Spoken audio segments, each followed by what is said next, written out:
মার্কিন যুক্তরাষ্ট্রের গোয়েন্দা সংস্থা সাংঘাতিক রকম বেকায়দায় ফেলেছে ডোনাল্ড ট্রাম্প।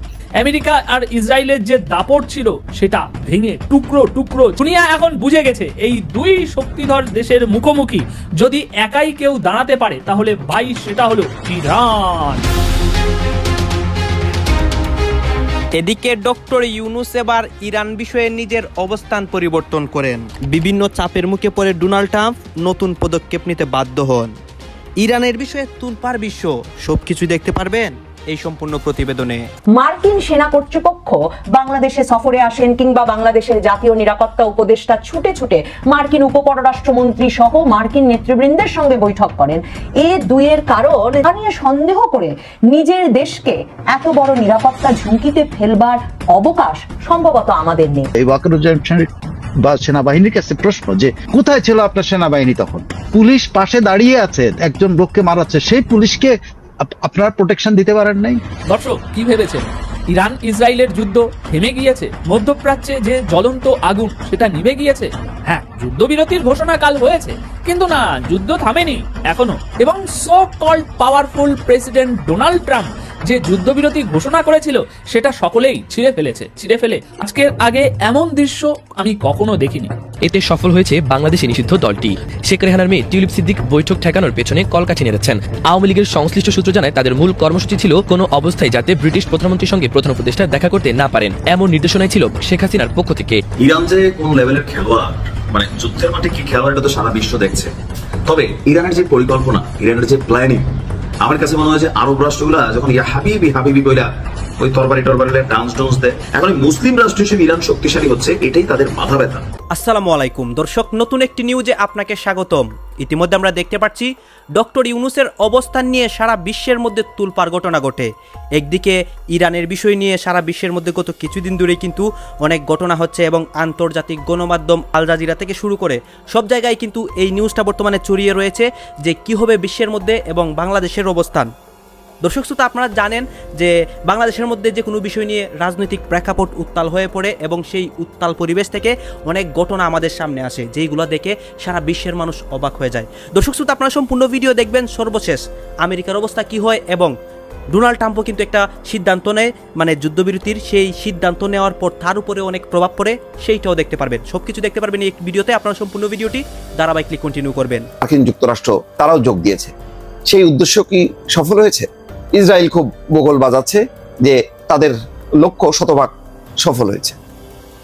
মার্কিন যুক্তরাষ্ট্র এখনো বলেনি, কিন্তু মার্কিন যুক্তরাষ্ট্রের গোয়েন্দা সংস্থা সাংঘাতিক রকম বেকায়দায় ফেলেছে ডোনাল্ড ট্রাম্পকে। তারা বলছে যে ইরানের যে পারমাণবিক স্থাপনা সেটা অক্ষত আছে, তাদের কর্মসূচি কিছুটা পিছিয়ে গেছে এই হামলার কারণে, যে সেই ক্ষতিগ্রস্ত জায়গাগুলো তাদের মেরামত করতে হবে, কিন্তু তাদের পুরো পারমাণবিক স্থাপনা মাটির অনেক গভীরে সেটা অক্ষতই আছে। এই গোয়েন্দাদের এই খবরে ডোনাল্ড ট্রাম্প বেজায় চড়েছেন, কেননা কোটি কোটি ডলার ব্যয়ে তিনি হামলা করেছেন এবং সেই জানেন যে গত শনিবারের সেই বিশাল বহর নিয়ে তার যে হামলা এবং ব্লাঙ্কার বোস্টার নাকি এরকম নাম দিয়ে, যে এত গভীরে এক একটা বোমার ওজন 30,000 পাউন্ড, তো 30,000 পাউন্ড হলো ব্যাংকার বোস্টার, সেটা দিয়ে ধ্বংস করতে পারেনি। এই রিপোর্ট আসছে গোয়েন্দাদের। আর ইসরায়েল বলছে শতভাগ সফল হয়েছে। আসলে কি সফল হয়েছে এটা নিয়ে এখন বিতর্ক। খবর হচ্ছে এই গোয়েন্দা তথ্য ফাঁস, ইরানের পারমাণবিক স্থাপনা পুরো ধ্বংস করতে পারেনি যুক্তরাষ্ট্র। প্রত্যাখ্যান ট্রাম্পের, প্রত্যাখ্যান শুধু না, রীতিমতো ক্ষুব্ধ হয়েছে, কারণ এখন জবাব দিতে হবে ডোনাল্ড ট্রাম্পকে মার্কিন কংগ্রেসে, যে তুমি যে যুক্তরাষ্ট্রের এই যে কোটি কোটি ডলার ব্যয়ে এইভাবে হামলা করলে একটা দেশে, যে সেই হামলার লক্ষ্যটা কি হলো। ডোনাল্ড ট্রাম্পও বলেছে যে তার লক্ষ্য শেষ, পুরোপুরি ধ্বংস হয়ে গেছে। ইসরায়েলও বলছে তাই, ইসরায়েল বলছে শতভাগ, আর ডোনাল্ড ট্রাম্প বলছে যে ওই স্থাপনা ধ্বংস হয়ে গেছে। ফলে এরকম একটা তৃপ্তির ঢেকুর যখন তুলছে ডোনাল্ড ট্রাম্প, তখন গোয়েন্দা রিপোর্ট আসছে যে না, ধ্বংস হয়নি। যুক্তরাষ্ট্রে দুই রকম তথ্য ফাঁস হওয়া। পেন্টাগনের গোয়েন্দা তথ্য বলছে ইরানের পারমাণবিক স্থাপনায় যুক্তরাষ্ট্রের হামলায় তা পুরোপুরি ধ্বংস করতে পারেনি। ওই হামলার ফলে ইরানের পারমাণবিক কর্মসূচি শুধু কয়েক মাস পিছিয়ে গেছে। ফাঁস হওয়া এই তথ্য প্রত্যাখ্যান করেছেন প্রেসিডেন্ট ডোনাল্ড ট্রাম্প। তিনি এটাকে ফেক নিউজ বা ভুয়া খবর বলে উড়িয়ে দিয়েছেন। একই কথা বলেছেন মধ্যপ্রাচ্য বিষয়ক তার বিশেষ দূত স্টিভ উইটকফ। তিনি ফাঁস হওয়া গোয়েন্দা মূল্যায়ন রিপোর্টকে বিশ্বাসঘাতকতা বলে অভিহিত করেছেন। এই খবর বিশ্ব মিডিয়ায় প্রধান সংবাদ শিরোনাম হিসেবে উঠে এসছে। মঙ্গলবার ইসরায়েল ও ইরানের মধ্যে নড়বড়ে এক যুদ্ধবিরতি কার্যকর হওয়ার পর গোয়েন্দা তথ্য ফাঁস হওয়ার বিষয়টি সামনে আসে। যুক্তরাষ্ট্র শনিবার ইরানের 3টি পারমাণবিক স্থাপনা ফর্দো, নাতানজ ও ইস্পাহানে বাংকার বাস্টার বোমা ব্যবহার করে হামলা চালিয়ে উত্তেজনার পারদ তুঙ্গে তুলে নেয়। প্রেসিডেন্ট ট্রাম্পের প্রশাসন থেকে দাবি করা হয় এর মধ্য দিয়ে ইরানের পারমাণবিক কর্মসূচিকে ধ্বংস করে দেওয়া হয়েছে। তবে গোয়েন্দা তথ্য দাবি করছে যে ইরানের পারমাণবিক কর্মসূচি সেন্ট্রিফিউগুলো বেশিরভাগই অক্ষত রয়েছে। মার্কিন হামলার এসব স্থাপনার মাটির উপরের অবকাঠামোতে ক্ষয়ক্ষতি হয়েছে। ওদিকে 2টি স্থাপনায় প্রবেশ সিল করে দেওয়া হয়েছে। কিছু স্থাপনা ধ্বংস হয়েছে বা ক্ষতিগ্রস্ত হয়েছে, কিন্তু বেশিরভাগ স্থাপনা মাটির অনেক গভীরে, সেগুলো অক্ষত আছে। অজ্ঞাত সূত্রগুলো মার্কিন মিডিয়াকে বলেছেন, যুক্তরাষ্ট্রের হামলায় ইরানের পারমাণবিক কর্মসূচি শুধু কয়েক মাস পিছিয়ে গেছে। এখন কর্তৃপক্ষ সেখানে প্রবেশ করে যে ক্ষয়ক্ষতি হয়েছে তা মেরামত করতে যেই সময় লাগে সেই পর্যন্ত পিছিয়ে গেছে কর্মসূচি। কিছু সূত্র সিবিএসকে নিশ্চিত করেছেন যে হামলার অনেক আগেই ইরানের সমৃদ্ধ ইউরেনিয়ামের মজুদ সরিয়ে নেওয়া হয়েছে। তবে এই রিপোর্টে বেজায় চটেছেন প্রেসিডেন্ট ট্রাম্প। তিনি ফাঁস হওয়া এই গোয়েন্দা রিপোর্টের তথ্য প্রত্যাখ্যান করেছেন। নিজের ট্রুথ সোশ্যালে তিনি মার্কিন মিডিয়া এবং তাদের রিপোর্টকে এক হাত দিয়েছেন। দর্শক, কি ভেবেছেন ইরান ইসরায়েলের যুদ্ধ থেমে গিয়েছে? মধ্যপ্রাচ্যে যে জ্বলন্ত আগুন সেটা নিভে গিয়েছে? হ্যাঁ, যুদ্ধবিরতির ঘোষণা কাল হয়েছে, কিন্তু না, যুদ্ধ থামেনি এখনো। এবং so called powerful president Donald Trump যে যুদ্ধবিরতি ঘোষণা করেছিল সেটা সকলেই ছিঁড়ে ফেলে আবারও এই যুদ্ধের আগুনে ঝাঁপিয়ে পড়েছে। দর্শক, আজকের আগে এমন দৃশ্য আমি কখনো দেখিনি। ট্রাম্পের একটি ভিডিও সামনে এসেছে যেখানে আন্তর্জাতিক মিডিয়ার সামনে ট্রাম্প রীতিমতো গালিগালাজ করছেন, বাংলা ভাষায় একেবারে খিস্তি মারছেন, কারণ ইসরায়েল আর ইরান কেউই তার কথা শুনছে না। ট্রাম্প যে যুদ্ধবিরতির ডাক দিয়েছেন তার সম্মান কেউই রাখছে না। 20 সেকেন্ডের একটা ক্লিপ আমি আপনাদের জন্য এনেছি। অবশ্যই ক্লিপে ট্রাম্প কি বলছেন সেটা একটু বোঝার চেষ্টা করুন। দেখুন ক্লিপটি। বাহ, মানে এটা দেখেই বোঝা যাচ্ছে যে ডোনাল্ড ট্রাম্প বর্তমানে কতটা হতাশ এবং রীতিমতো তিনি এখন অসহায় বোধ করছেন। তিনি সত্যিই এখন বুঝতে পেরেছেন যে এখন তার হাতে তেমন কোনো ক্ষমতা নেই। ইসরায়েল আর ইরান দুজনের কেউই তার কথা শুনছে না। আর এই কারণেই আমি প্রথমবার এই দেখলাম কোনো মার্কিন প্রেসিডেন্টকে আন্তর্জাতিক মিডিয়ার সামনে এমন অশ্লীল ভাষা ব্যবহার করতে। ট্রাম্প বলছেন ইরান আর ইসরায়েল জানেই না ওরা কি করছে। বাপ রে বাপ! আর আপনি যদি ভাবেন যে ব্যাপারটা শুধু কি এইটুকুই, না, তাহলে একবার ট্রাম্পের এই সাম্প্রতিক টুইটগুলো দেখুন। গত কয়েক ঘন্টায় তিনি রীতিমতো চিৎকার করে করে ক্যাপস লক অন করে লিখছেন, ইসরায়েল প্লিজ বম ফেলো না, যদি ফেলো তবে সেটা বড় রকমের নিয়ম ভাঙা হবে, তোমাদের পাইলটদের এখনই ঘরে ফিরিয়ে নাও। মানে বলার ভঙ্গি এমন যে মনে হয় তিনি যেন নিজের ছোট ছেলেকে বোঝাচ্ছেন, পাইলটদের ফিরিয়ে আনো, ইসরায়েল বোমা ফেলো না। কারণ ইসরায়েল আর ইরান কেউই ট্রাম্পের ঘোষিত যুদ্ধবিরতির তোয়াক্কা করছে না, সম্মানই করছে না। ট্রাম্প যুদ্ধবিরতির ঘোষণা দেওয়ার পরও ইরান প্রচুর মিসাইল ছুড়েছে ইসরায়েলের দিকে, আর এখন ইসরায়েলও রিটালিয়েট করছে। সুতরাং যুদ্ধ চলমান, থামেনি যুদ্ধ, খবর আরও আসছে। ট্রাম্প বারবার ইসরায়েলকে অনুরোধ করছে, ইসরায়েল প্লিজ বোমা ফেলো না। একটু খেয়াল করে দেখুন ট্রাম্পের এই অসহায়তার দিকে। একজন মার্কিন প্রেসিডেন্টের এমন করুণ অবস্থা খুবই কম দেখা গেছে। আর এখন কেন দেখা যাচ্ছে? ভাই, ইরানের ব্যালিস্টিক মিসাইল এই করুণ অবস্থার জন্য একমাত্র দায়ী। এর আগেও দেখা গেছে তিনি এক নাগারে লিখে যাচ্ছিলেন, সিজফায়ার হয়ে গিয়েছে, সিজফায়ার চলছে, প্লিজ এটা ভেঙো না। গতকাল বহু নাটক হয়েছে যেমন আপনারা মনে হচ্ছে দেখে যে ট্রাম্পের স্ট্যান্ডটা একটা ক্লাসে মনিটর দাঁড়িয়ে বারবার অনুরোধ করছে, কিন্তু কিছু দুষ্টু ছেলে মেয়ে মনিটরের কথা একদমই শুনছে না। তো ব্যাপারটা কিছুটা এই সিজফায়ার নিয়ে এরকমই ঘটিত হয়েছে। আর এই মুহূর্তে যখন আমি এই ভিডিওটি রেকর্ড করছি তখনও খবর আসছে যে ইসরায়েল তেহরানে তাদের ফাইটার জেট দিয়ে চোখ বন্ধ করে হামলা চালাচ্ছে। সেই সব রিপোর্ট এর পরবর্তী প্রতিবেদনে আমি নিয়ে আসছি আপনাদের জন্য। কিন্তু তার আগে এখন প্রশ্ন হচ্ছে, ভাই, অবস্থা এতটা খারাপ হলো কিভাবে? যুদ্ধবিরতি ঘোষণা করেও ইসরায়েল আর ইরান দুজনেই লড়াই বন্ধ করছে না কেন? দেখুন, এখানে দুটো বিষয় আছে। প্রথমত, শেষ ঘাটা ভাই কে দেবে? সেই বিজয়ী ঘোষিত হবে। শেষ ঘাটা কে দেবে এই ব্যাপারটা এখনো মীমাংসিত হয়নি। ইরান তো রীতিমতো এখন একটা বিজয় মিছিল করার পরিকল্পনা করে দিয়েছে, মানে শেষ ঘা ইরান দিয়ে দিয়েছে, এটা ইরানের মনে হচ্ছে। কিন্তু ইসরায়েলের এমন তো মনে হচ্ছে না, কারণ তারা তো পুরো বেইজ্জত হয়ে গিয়েছে ভাই। সেই জন্য ইরানের থেকে বেশি চুলকিয়ে ওঠার যে বিষয়টা সেটা ইসরায়েলের বেশি হচ্ছে। আর ইসরায়েলের যদি চুলকিয়ে ওঠে তাহলে ইরান তো ছেড়ে দেবে না, তাই না? তো সেই জন্যই এখনও এই যুদ্ধবিরতির পরও দুদিক দিয়ে ফাইটার জেট উঠছে, এদিক দিয়ে ফাইটার জেট উঠছে, ওদিক দিয়ে মিসাইল উঠছে, বিষয়টা এখনও চলমান রয়েছে। আর ইরান যে বললাম যে তারা একটা বিজয় মিছিলের পরিকল্পনা ইতিমধ্যেই করেছে, কারণ ইরান তো তাদের জনগণকে বলবে যে দেখো এত বড় চাপ আমাদের উপরে ছিল, ইসরায়েল আর আমেরিকা একসাথে আমাদের উপরে বোমা বর্ষণ করেছে, একটার পর একটা আক্রমণ চালিয়েছে, তবুও আমরা টিকে আছি, আমাদের সরকার টিকে আছে, আমরা এই সব সহ্য করে নিয়েছি। ইরান এই বিষয়টাকে উৎসবের মতো করে দেখাবে সারা দেশবাসীকে এবং বিশ্বের সামনে বলবে দেখো আমেরিকার প্রেসিডেন্ট নিজেই বলেছিল যে ইরানের সরকার পরিবর্তন করে দেবে, রিজিম চেঞ্জ করে দেবে, কিন্তু সেটা এই ক্যাঁচ কলা করতে পেরেছে। সো কল্ড পাওয়ারফুল ট্রাম্প এই ক্যাঁচ কলাটা করতে পেরেছে, ইরানের কিছুই এই একটা বাঁকা করতে পারেনি। কারণ এটা ভুলে গেলে চলবে না যে ইসরায়েল আর আমেরিকার কিন্তু মূল উদ্দেশ্য ছিল ইরানের সরকার পরিবর্তন করা। এ কথা ট্রাম্প নিজেও একাধিকবার বলেছেন, আর ইসরায়েলও বহুবার এই কথা প্রকাশ্যে বলেছে, তাই না? কিন্তু এখানে একটা উদাহরণ দিই আপনাদেরকে, জিনিসটা আরও ভালোভাবে বুঝতে পারবেন। যেমন ধরুন পাকিস্তানে যখন ইমরান খানের সরকার ক্ষমতায় ছিল তখন তিনি আমেরিকার বিরুদ্ধে কথা বলতেন, কিন্তু যখন পাকিস্তানের সরকার পরিবর্তন হয়ে গেল, রিজিম চেঞ্জ হয়ে গেল আমেরিকার সাহায্যে, তারপর যে এই নতুন সরকার এলো, এই নতুন সরকার এই দুদিন আগেই ডোনাল্ড ট্রাম্পকে নোবেলে শান্তি পুরস্কারের জন্য মনোনয়ন করেছে। সিরিয়ার উদাহরণটা একবার চিন্তা করুন, ইসরায়েল প্রায় প্রতিদিনই সিরিয়ার উপরে বোমা বর্ষণ করত, কিন্তু এরপর সিরিয়ার সরকার যখন পরিবর্তন হলো, বাশার আল আসাদকে সরিয়ে দেওয়া হলো, আর এখন যে নতুন সরকার এসেছে তারা অনেকটাই ইসরায়েলের মতো করে চলছে। সেই জন্যই ভাই ইসরায়েল আর আমেরিকা বর্তমানে একটা জিনিস খুব ভালোভাবে বুঝে গিয়েছে যে ভাই ইরানকে পুরোপুরি ধ্বংস করা সম্ভব নয়, কারণ তুমি ভাই একটা এত বড় একটা গোটা দেশকে কিভাবে ধ্বংস করবে, তাই না? তো সেই জন্যই তাদের মূল পরিকল্পনা ছিল এমন লোককে ইরানের ক্ষমতায় আনা যারা আমেরিকা ও ইসরায়েল পন্থী, যাতে আর কোনো ইরানের সাথে যুদ্ধ না করতে হয়। কিন্তু এই লক্ষ্য তো তারা পূরণ করতে পারেনি, তাই না? আর এখন ইরান প্রকাশ্যে বলছে তাদের পারমাণবিক প্রোগ্রাম সব ঠিকঠাকই আছে, বেশি ক্ষয়ক্ষতি হয়নি, আর যা ক্ষয়ক্ষতি হয়েছে তা আবার কয়েক মাসের মধ্যে গড়ে তোলা সম্ভব। এই কথাগুলো শুধু ইরান বলছে না, আন্তর্জাতিক মিডিয়াও সেটা দেখাচ্ছে। উদাহরণস্বরূপ রাশিয়ার মিডিয়া বলছে ইরানের কাছে আগে থেকেই একটা প্ল্যান ছিল, তারা জানতো ইসরায়েল আর আমেরিকা কোথা থেকে কিভাবে আক্রমণ করতে পারে, ফর্দ, ইস্পাহান এই এলাকায় হামলা হবে সেটা তারা আগেই আঁচ করে নিয়েছিল। রাশিয়ার প্রতিবেদন বলছে, রাশিয়ার গণমাধ্যম বলছে এই কথাগুলো, তাই তারা আগে থেকেই প্রস্তুতি নিয়ে রেখেছিল কিভাবে যন্ত্রপাতি কোথায় সরিয়ে নেওয়া হবে ইত্যাদি বিষয়।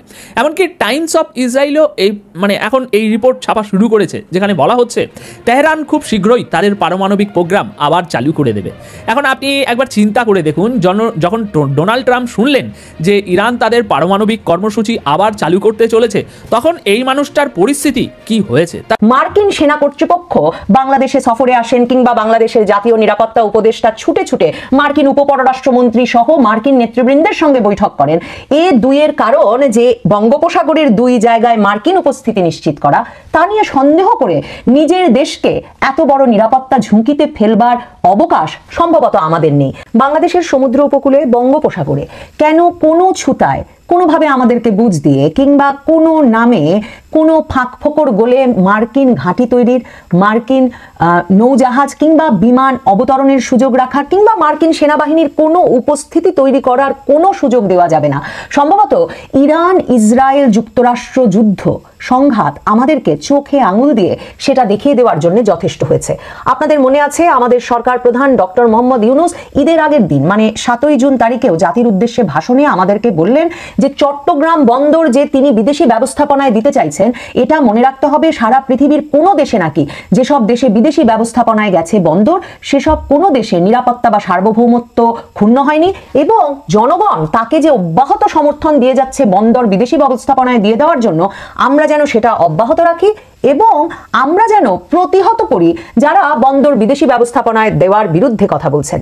মানে ডক্টর ইউনূসের এই আকুলতা প্রমাণ করে যে মার্কিন যুক্তরাষ্ট্র দীর্ঘ সময় ধরে তাদের ম্যারিটাইম সিকিউরিটি অ্যানালিস্টদের দ্বারা বা তারা যেভাবে সমুদ্র পথে বিশ্বের নিরাপত্তাকে দেখে, মার্কিন যুক্তরাষ্ট্রের নিরাপত্তাকে বিবেচনা করে, সেই ম্যারিটাইম সিকিউরিটির বিবেচনায় সবচেয়ে গুরুত্বপূর্ণ হয়ে ওঠা বঙ্গোপসাগরে দীর্ঘ সময় ধরে মার্কিন যুক্তরাষ্ট্র যে একটা ঘাঁটি তৈরি করতে চাইছিল, সেই ঘাঁটিটি তৈরি করবার এখন সবচেয়ে বড় ক্রীড়নক হয়ে উঠেছেন, সবচেয়ে বড় আশার স্থল, কেন্দ্র হয়ে উঠেছেন আমাদের বর্তমান সরকার প্রধান ডক্টর মোহাম্মদ ইউনূস, যে কারণে তিনি আমাদের বলছেন যে কোনোভাবে বন্দর বিদেশি ব্যবস্থাপনায় দেওয়া প্রতিহত করতে। কেন এই প্রসঙ্গ তুললাম? আগেও নবনীতা চৌধুরীর বয়ানে বলেছি, হারে রেড়ে করে সামরিক ঘাঁটি বানাতে আসার এখন আর কোনো প্রয়োজন নেই। ডক্টর মোহাম্মদ ইউনূসের সময়ে দুদিকে দুভাবে সামরিক উপস্থিতি তৈরির ব্যবস্থা করছে মার্কিন যুক্তরাষ্ট্র, আরো কয়েকটি ঘটছে, আরো কিছু প্রতিশ্রুতি আদায় করে নিচ্ছে, যার ফলে এই ঘাঁটি বিশাল আকারে এবং বিশাল ব্যবস্থাপনায় তারা করতে পারে দীর্ঘমেয়াদে। একটি চট্টগ্রাম বন্দর ব্যবস্থাপনার দায়িত্ব দেওয়া হচ্ছে ডিপি ওয়ার্ল্ডকে।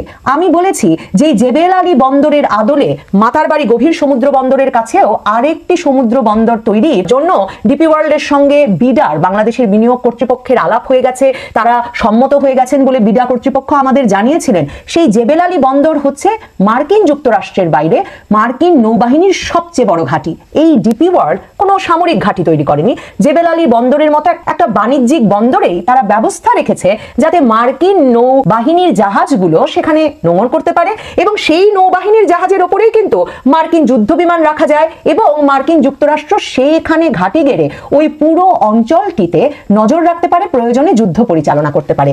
ট্রাম্প এখন 12 দিনের যুদ্ধ বলে কেন রীতিমতো শান্তির দূত হয়ে ইরানকে বলছেন যে ইরান এবং ইসরায়েল যুদ্ধবিরতিতে চলে গেছে? কারণ ইরান সামরিক ঘাঁটিগুলোতে হামলার হুমকি দিয়েছে এবং মার্কিন যুক্তরাষ্ট্রের কাতার ও ইরাকের দুটো সামরিক ঘাঁটির উপর হামলা করেছে। আপনারা যদি এখন এই গত কদিনের সংবাদ মাধ্যমগুলোতে, আন্তর্জাতিক সংবাদ মাধ্যমগুলোতে যে প্রকাশিত হয়েছে কোথায় কোথায় আছে মার্কিন ঘাঁটি, সেখানে দেখবেন সারা পৃথিবী জুড়ে মার্কিন ঘাঁটি প্রতিষ্ঠা করেছে মার্কিন যুক্তরাষ্ট্র। মার্কিন যুক্তরাষ্ট্রের সবচেয়ে বড় ঘাঁটি মধ্যপ্রাচ্যে হচ্ছে কাতারের আল উদেইদ, সেখানে হামলা চালিয়েছে ইরান। এই জায়গা থেকে, এই আল উদেইদ থেকে মার্কিন যুক্তরাষ্ট্র মিশর থেকে শুরু করে পূর্বের কাজাকস্তান পর্যন্ত হামলা চালাতে পারে। মানে আমি এক একটা ঘাঁটি কেন, কিভাবে তারা মাকড়সার জালের মতো সারা পৃথিবীটাকে মার্কিন যুক্তরাষ্ট্র নিজের যুদ্ধক্ষেত্র হিসেবে প্রতিষ্ঠা করেছে, সেটা বুঝতে হবে যে কোথাও নেই যেখানে তার মার্কিন ঘাঁটি নেই। এবং ইরান সেই দুর্বলতা জেনেই বলেছে মার্কিন যুক্তরাষ্ট্রের ওপর পাল্টা হামলা নয়, ইসরায়েলের ওপর তো হামলা সে করছেই, সে এখন মার্কিন ঘাঁটিগুলোতে হামলা শুরু করবে। এবং কাতারে হামলা করেছে মাত্র ট্রাম্প লেজ গুটিয়ে, যিনি এর আগে বলছিলেন যে ইরান এবং ইসরায়েলের এই হামলা চলবে ততদিন পর্যন্ত যতদিন নাকি ইরানের শাসন ব্যবস্থারও পরিবর্তন না হবে। সেই ট্রাম্প লেজ গুটিয়ে এখন বলছেন এটা একটা 12 দিনের যুদ্ধ ছিল, এখন ইরান আর ইসরায়েল মধ্যপ্রাচ্যে শান্তির জন্য সবচেয়ে বেশি ভূমিকা রাখতে পারে। এই যুদ্ধ নাকি চলতে পারতো দিনের পর দিন, মাসের পর মাস, কিন্তু এখন শান্তি কাম্য। এবং ইসরায়েল রীতিমতো আরব দেশগুলোকে বলছে ইরানকে জানাতে যে ইরান যাতে যুদ্ধ থেকে সরে আসে, যুদ্ধবিরতিতে সম্মত হয়।